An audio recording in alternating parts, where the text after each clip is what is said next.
Hi guys, today I'm breaking down Asia versus South America, the real pros and cons for single men thinking about living overseas long term, how to pick between these two. Now it's no hype, no sugarcoating, just quick, clear, real talk based on real experience. So let's jump right into it. And let's start with cost. Overall, Asia is simply cheaper. Daily living costs are lower across the board. That's food, transportation, and even rent. Flights are also much cheaper, often around $100 when you're flying between countries in Southeast Asia. Now listen, obviously if you're coming from North America or Europe, it's going to cost you quite a bit to get to Asia.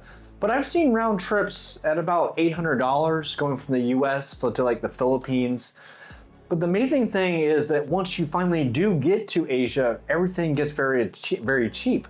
And I see flights around $100 or less to get from like country to country, like Cambodia to Vietnam or Thailand or Malaysia, Indonesia, because they're all right there geographically. And the rent, I had a 2-bedroom apartment in Da Nang, Vietnam for about $400. I've also had amazing $20 a night hotels in Chiang Mai, Thailand. I remember going to food courts where you can eat for $2 at a time. And I don't even need a car most of the time out there because the transportation, the Grab or the Ubers are so cheap. And a lot of cities have trains and metros to get around. And as far as housing, I probably could go cheaper than I do in South America, but I usually down there prioritize safety. I like to live in a safe neighborhood, which really leads us to safety. Now, Asia is generally much safer, especially for solo travelers, single men, even single women, but especially single men who want to try their hand in the dating market. Asia is safer. Because I found that, violent crime is actually quite rare in the Asian countries. I mean, you can walk around at night, even with your phone out, and feel relatively at ease. I mean, always be aware of your surroundings, but for example, in Bangkok, there are gold shops all over the place in Bangkok.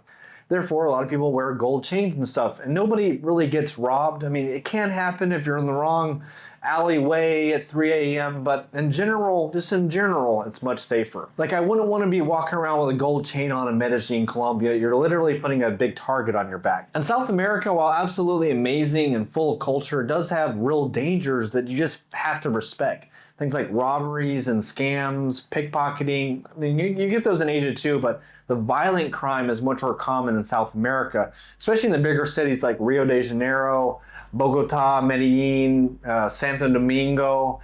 And Colombia specifically has a serious issue with scopolamine. That's the drug that they try to drug single men who try to partake in the dating. And in Asia, you can actually relax a lot more when you're just walking around, even after dark. In South America, you need to stay sharper, watch your six, avoid certain areas, and move smartly. Let's talk about the food. This is a good topic. And when it comes to food, Asia wins again. Oh man, Asia's winning a lot here.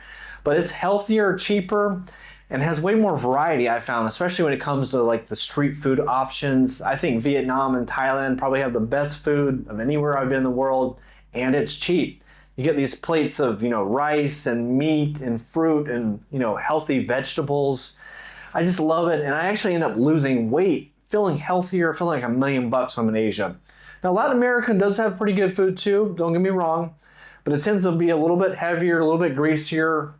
It's harder to consistently find that really healthy, cheap street food options, unless you're in major metro areas. But I know a lot of people complain about the food in Colombia, or they say it's bland, but I really like it. And for me, all it needs is a little bit more salt, a little bit more pepper. I always buy a bottle of hot sauce when I'm in Colombia, but you get kind of a plates of rice and beans and plantains, a salad, and then a meat of your choice. So I don't think I don't know what the big fuss is about. But I do think food matters, and here's why. For me, it's a huge quality of life boost when you can eat cheap, delicious, and healthy every single day without blowing your wallet. And when I get back to the US, I notice immediately the huge contrast in the food and kind of, how much in the healthiness of the people. And I think it's because of the readily available food in the US. It's very unhealthy and it's filled with lots of sugars and lots of carbs. Let's talk about dating. Yeah, well, the dating opportunities are actually very strong in both regions. but also very different. And speaking personally as a Caucasian Western man from the United States, I found a very strong interest in both Asia and in South America. If you can bring good style, bring a good attitude, have good hygiene, and most importantly, bring respect towards others and respect for the dating cultures, I think most guys will have no problem in either area. Now, important note about South America, many people consider, Colombian women, Brazilian women to be some of the most beautiful women in the world, even the Dominican Republic. So South America is known for having the most beautiful women in the world. But another major point here is don't expect magic to happen in the dating market if you're only flying down for just a quick 4-day party trip like a lot of guys do to Medellin or Sosua. It's the guys that can go down there for a month or longer and actually build some connections that actually start to date the really good and quality women, and I think have a better experience. And then finally, connectivity and community. And I think this is an often overlooked point about international travel. And here's the thing, man, Asia's international flight network is just on another level. It's like one of my favorite things about that area of the world. You got major hubs like, Bangkok, Tokyo, Seoul, Korea, Manila, Singapore, that just make it incredibly easy and cheap to country hop all over Asia and also all over the world. I mean, literally, I found it easy to get from Asia over to Europe. It's easy to get from Asia to Africa. And South America just isn't connected like that. Like I found it has very few major international hubs. I mean, you got Bogota, Panama City, Mexico City, what else am I missing? But it's not like you can get easily around the world on that. But there's just fewer options, and the flights are generally more expensive and less frequent in South America. And let's face it, the reason why there aren't a ton of more guys out here traveling, living, dating internationally is because of the finances. That's why I put together a free guide for you guys, 7 financial paths to traveling the world and living overseas.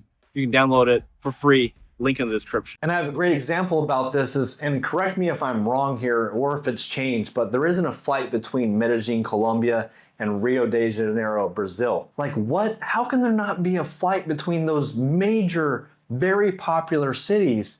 And when I made that trip, I had the worst route ever. I went from Medellin over to Bogota, down to Sao Paulo, Brazil, and then finally made it over to Rio. And then on the way back, I had to go from Rio to Panama City. Yeah, I flew right past Colombia to Panama and then had to come back down to Medellin. In Asia, it's just easier because everything seems to be way more connected and cheaper to explore multiple cities, multiple countries in a very rapid fashion. And I'll be real, I think both continents have pretty good expat communities. That hasn't been a problem, neither one. But building a real life overseas does take some courage. I've gone into a lot of these cities without knowing a single soul. And I go there and just try to meet people, through my favorite hobbies. And travel is really about building a community, creating good, healthy routines, and try to adapt and learn about new cultures, new history. I think you'll have a blast. Let's real quick talk about the downsides to Asia, because I know I really just, promoted Asia a lot. It seems like Asia dominated the win category of this video, but let's bring Asia down to earth a little bit because Asia isn't perfect and it does have, in my opinion, 3 major downsides. Number 1, the distance from family is, significant, especially if you're from North America like I am, from the US. You're really, really far when you're Asia and you're like on the opposite side of the earth. And also the time zone differences just suck. So if you value quick visits back home, Asia is really going to test your patience. I miss holidays.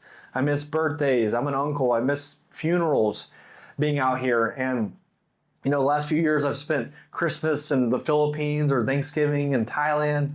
But when you're in South America, it's so easy to just pop back home from the holidays. Plus, you're practically on the same time zone as the US. And the second thing that really sucks about Asia is to my sports fans. Like if you're like me, I love watching my college football or the NFL, get ready to start staying up till 3 a.m. just to watch kickoff. I end up watching my sports in the middle of the night, waking up in the middle of the night, and I really, really miss watching my, weekend football back home in the same time zone. And then lastly, number 3, the jet lag when traveling back and forth between Asia and the Americas is beyond brutal. There's no way around it. You can't hide from it. You can't run from it.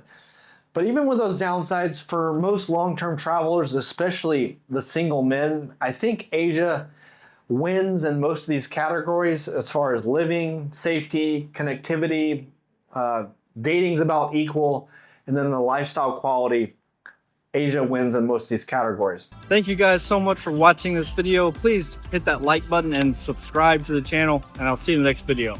Ciao.